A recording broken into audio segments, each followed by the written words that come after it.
Cranberries have been considered good medicine for centuries, and today they're widely touted as a natural solution to prevent and manage urinary tract infections. So, do they work? Well, the short answer is it depends. Join us for this episode of Better Body Chemistry TV as we dive into the science to ask the question, can the pink pigments in cranberries help you tinkle better?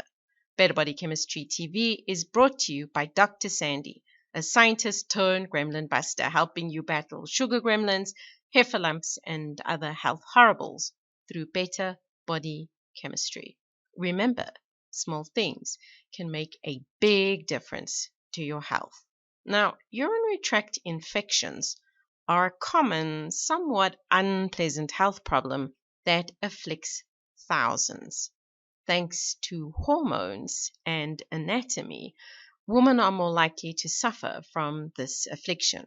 The anatomy problem stems from a significantly shorter urethra in ladies, which makes it easier for nasty visitors to reach the sacred parts and set up shop. But it does take a rather special bacteria to do this. They must be able to hold on when the bladder is voided. Few bacteria have this superpower, but some E. coli do. The rather special clan of E. coli that come with mountaineering gear are referred to as the uropathogenic E. coli. Now, the reason they can do this is because they have the right equipment.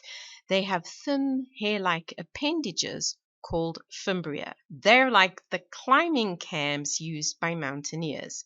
The bacteria deploy them, and this allows them to attach to the uroepithelial cells and hang on for dear life. And just like climbing cams come in different shapes, so do the fimbria. Scientists have identified E. coli with type 1, P, and S versions. These fimbria slot into sugar grooves on the membrane, and when they do, the bacteria are able to latch on and ride out the swish. For the record, the forces generated by the bladder when you pee are the equivalent of a flash flood. So if you're not holding on tight, you're gone. But it only takes 1 or 2 bacteria to stay put. Deploying fimbria make this a reality. 1 bacteria quickly becomes a gazillion. They can split into 2 every 20 minutes or so.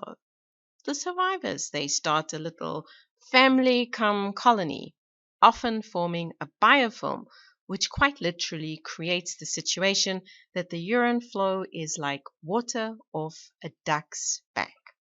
The trouble is, the family expands and migrates onward and upward. When a critical mass is reached, you experience difficulties. You must go or else. The going is often a letdown. Instead of a torrent, it's a trickle, and it's a bony, smelly, painful trickle.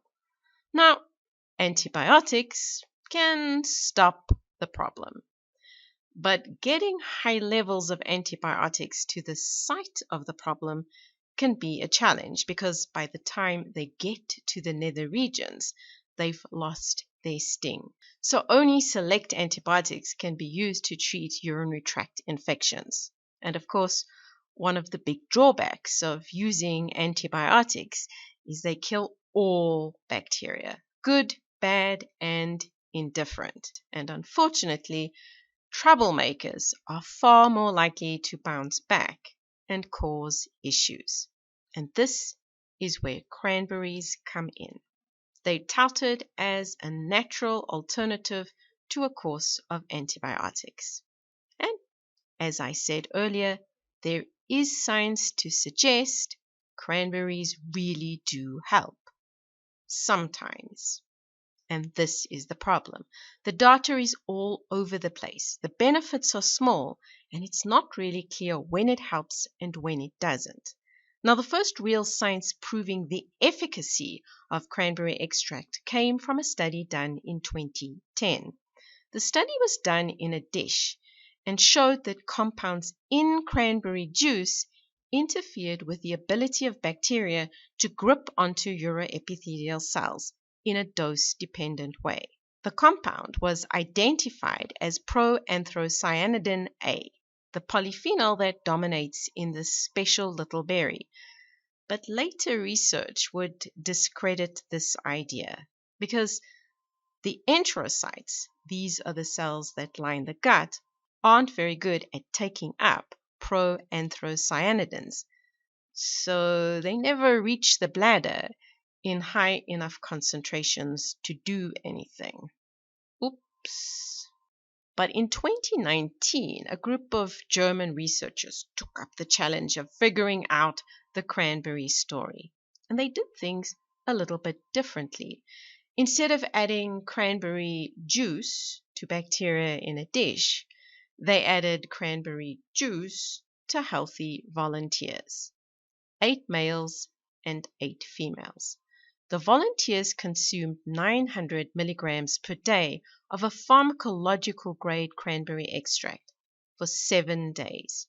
And along the way, urine was collected, and this was squirted onto bacteria tethered to the uroepithelial cells in a petri dish. It did disrupt the attachment, sometimes. The effect was consistently seen in men, but it wasn't seen in ladies.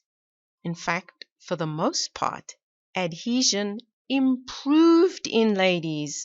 Clearly this is not a good thing, especially in light of the fact that women are the ones who are most likely to suffer from urinary tract infections and supplement with a cranberry extract. Now, the gender difference raised a few eyebrows.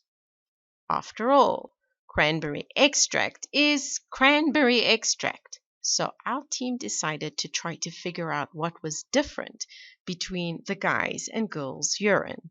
Protein analysis of the urine sample identified that the urine that stopped bacteria sticking had increased amounts of Tamm-Horsfall protein. The white boxes show the levels in a mixed-gender sample before the cranberry extract was consumed. The gray shows the levels in men only, and the black in women only. Women typically have higher levels than men. Now, the level of inhibition correlated with the inhibition seen in the dish, and in the case of males, the levels increased following cranberry consumption, and in females, the levels decreased. So, what exactly is Tamm-Horsfall protein? Well, THP, also known as uromodulin, is a homemade protein produced by the renal tubule cells in the loop of Henle. It's been linked to water electrolyte balance and to kidney innate immunity. Bingo! Structurally, it is covered with a lot of mannose sugars, and these mannose sugars are what bind to type 1 fibria found on most uropathogenic E. coli. Basically, it acts as a decoy. Instead of latching onto uroplankton on the surface of the uroepithelial cells, the bacteria latch onto THP and are swished out along with the THP. Something in the cranberry extract stimulates THP production, but the story is a little bit different in females. There's evidence to suggest that THP production is impacted by estrogen.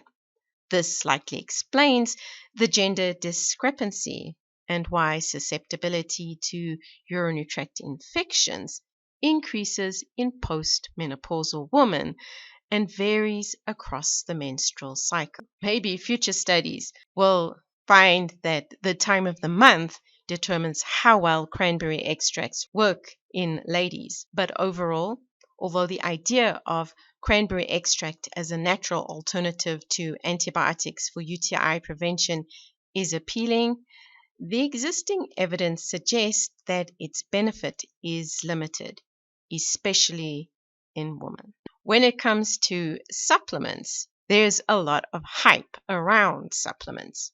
Sometimes they can make a big difference.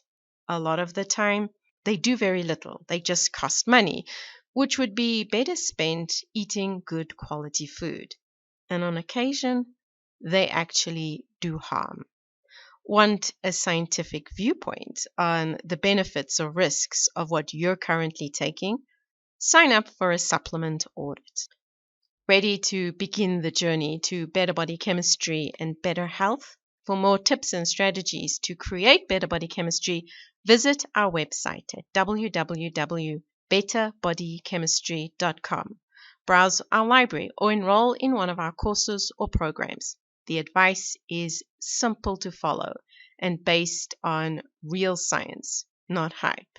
If you enjoyed this video and got value from it, please hit the like button and subscribe to our channel so you catch future episodes of Better Body Chemistry TV. Thank you so much for watching, and I'll see you next time. Remember, small things can make a big difference to your health.